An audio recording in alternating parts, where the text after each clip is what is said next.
షర్మిల చంద్రబాబు గారికి ఒక బహిరంగ లేఖ రాశారు. అందులో అదానీతో ఒప్పందాల అన్నిటినీ రద్దు చేసేయండి, తక్షణమే ఆ కంపెనీని బ్లాక్ లిస్ట్లో పెట్టేసేయండి అన్నటువంటిది. తా చెడ్డ కోతి వనమెల్లా చెరిచింది అన్న సామెత కరెక్ట్గా సరిపోతుంది. కాంగ్రెస్ పార్టీ తను నాశనం అవుతా దేశాన్ని నాశనం చేయాలనుకుంటోంది.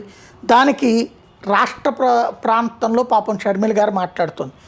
అదానీ అనేటటువంటి వ్యక్తికితో కుదుర్చుకున్నటువంటి ఒప్పందం కాదు.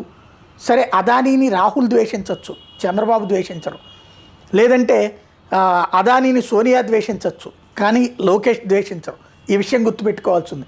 అదానీలు, అంబానీలు, జిందాలు, అసలు భారతదేశంలో పారిశ్రామికవేత్తలు ఎందుకో కాంగ్రెస్కి నచ్చరు. అదే బిల్ గేట్స్లు, సోరోస్లు, లేదంటే కనుక యాపిల్ కుక్కులు, వీళ్ళందరూ మాత్రం మంచోళ్ళు.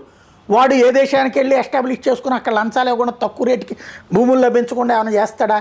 కానీ వాడికి మాత్రం సాదర స్వాగతం పలుకుదాం. అదే మన దేశానికి సంబంధించినటువంటి మన వ్యాపారవేత్తలు, పారిశ్రామికవేత్తలు నాశనం అయిపోవాలని కోరుకునేటటువంటి మనస్తత్వం కాంగ్రెస్ పార్టీది. అదేందో అర్థం కాదు. మరి దేశానికి స్వాతంత్రం తెచ్చిందంటే ఆ రోజున బ్రిటిష్ వాడు పెట్టిన పార్టీ కాబట్టి ఆ బ్రిటిష్ వాడి బుద్ధులతో ఇప్పటికి కూడా విభజించి పాలించేటటువంటి లక్షణం ఉందా? లేదా భారతీయులు ఎదగకుండా ఆ రోజున బ్రిటిష్ వాళ్ళు కనుక ఎట్టయితే మన మైండ్లని క్లరికల్ మెంటాలిటీ వైపు తీసుకెళ్లారో అదే ఎస్టాబ్లిష్ కంటిన్యూ అవుతుందో అర్థం కాదు.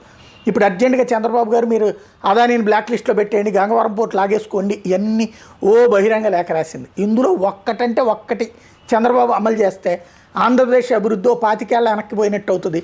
ఏ పారిశ్రామికవేత్త కూడా రేపు పొద్దున చచ్చినా కూడా మళ్ళీ ఆంధ్రాకి వచ్చే ప్రయత్నం చేయడు. అది గుర్తుపెట్టుకోవాల్సింది ఆమె.